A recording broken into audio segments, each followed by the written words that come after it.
Au XIXe siècle, les Européens inventent le mythe du cimetière des éléphants. Largement remis en cause par les zoologues, il s'agissait d'un endroit où tous les pachydermes seraient venus mourir après une longue et belle vie. Mais au XXIe siècle, en Hongrie, un homme a inventé, lui, le mouroir aux flippers, qui finissent dans ce musée de Budapest après avoir tilté. Pourquoi la Hongrie ? Parce que dans les années 1990, le pays a compté le plus de flippers au monde par habitant, avec plus de 20 000 machines, soit une pour 500 habitants. Comparaison n'est pas raison, mais quand même, pour vous donner un ordre d'idée, on trouve en Hongrie un peu plus de 3 médecins pour 1000 habitants.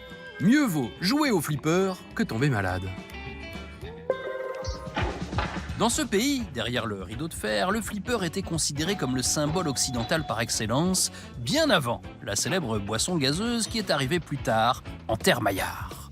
On trouve donc des flippers Indiana Jones, Star Wars, Apollo 13 ou encore les Simpsons. Mais il faut rendre ici à César ce qui appartient à César. Le plus grand musée consacré à cette star des bars n'est toutefois pas à Budapest, mais à Las Vegas. C'est pourtant un homme d'origine polonaise qui est l'inventeur du flipper moderne, Steve Kordek. En ajoutant des petits boutons de chaque côté qui actionnent les petits leviers avec lesquels on renvoie la balle de bumper en bumper, en s'excitant de plus en plus et en espérant allumer l'extra balle pour avoir une partie gratuite. Un jeu qui a donné lieu à une flopée de métaphores plus ou moins profondes. Le groupe Téléphone. On joue sa vie comme on joue au flipper, on gagne, on perd et toujours on espère. Corinne Charby et je suis comme une boule de flipper. L'allemand Udo Lindenberg, je ne suis qu'un flipper.